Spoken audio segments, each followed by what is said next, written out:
Hey, how's it going, everyone? So, the 3 million download news dropped, and I have to admit, I'm really happy about many things that we're gonna get. But one of the most important news is that we will receive new strengthening quests. Clearly, these are the servants that will receive new skills. If you just started this game, you must max ascend these servants to start the strengthening quest, and there is no time limit. Once it's released, you'll have all the time in the world to complete it. So in this breakdown, I'll briefly talk about how some of these new skills improve these servants, and my own personal take on them. Let's get started. The first servant is Medea. So she's already an amazing servant whose main focus was spamming her NP.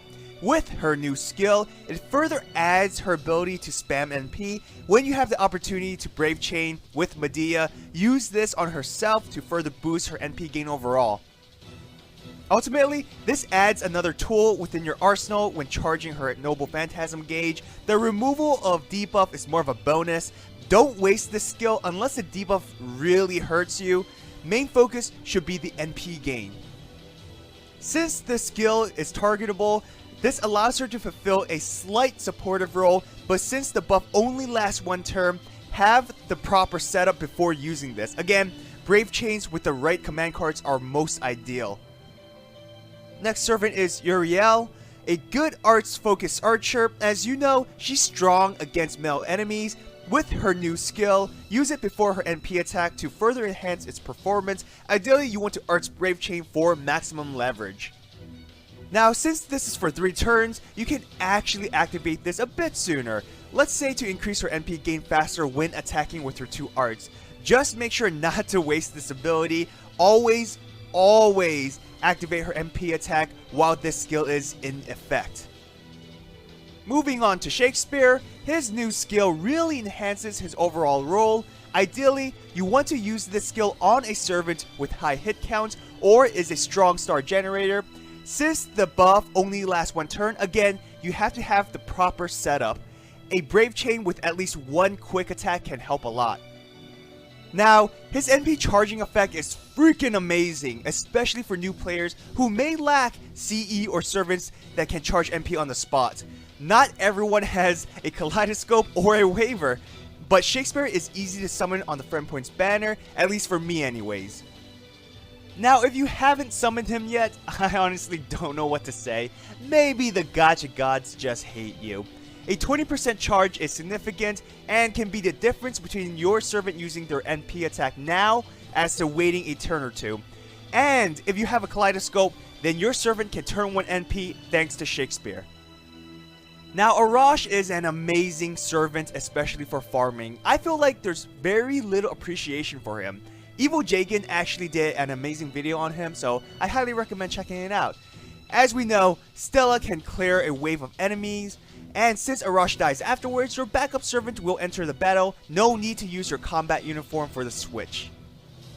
Being able to charge his NP instantly can potentially allow you to turn 1 NP with Arash. Clearly, a Kaleidoscope or a max limit broken imaginary element will allow you to activate his NP instantly. But even a max limit broken Dragon's Meridian will allow you to have a 70 to 80% starting NP, which is not bad. In general, NP charging skills are amazing, and for Arash, it plays towards his strength. For Ushi, first off, she's one of the best servants in general for free-to-play or new players, or all players, right? I even still use her. With the new skill, it increases her survivability. We will always face enemies with NP attacks, so the skill in general will allow her to live for the turn. Her increase in star generation is more of a bonus. Don't sacrifice the evasion skill just to generate stars. The trade-off is not worth it, especially when it only lasts 1 turn. For Asterios, his skill enhances his overall damage output and gives him a more of a crit buster role. Since he's a berserker, he'll deal effective damage to your target. The absorption of stars helps him overcome his low priority. Now, this skill does rely heavily on the right circumstances. His attack cards and the amount of stars you have are examples. You at the very least want to perform a Brave Chain with 2 busters. one as the first card attack, and the other last in its chain. Of course, a Buster Brave chain would be awesome, but the world isn't perfect. Lastly, for Kiyohime, this skill is perfect when using it in combination with her NP. Having 4 busters in total means you'll have a better chance to perform a Buster Brave chain, which fully leverages the skill. Since this skill removes her debuffs, there won't be any hindrance like an attack or buster down, so you have nothing to worry when attacking with her AoE Noble Phantasm. Kiyohime is a berserker. This new skill enhances her damage capabilities. Use this in combination with her second skill to lower the target's defense, which means you'll deal massive amounts of damage to that target.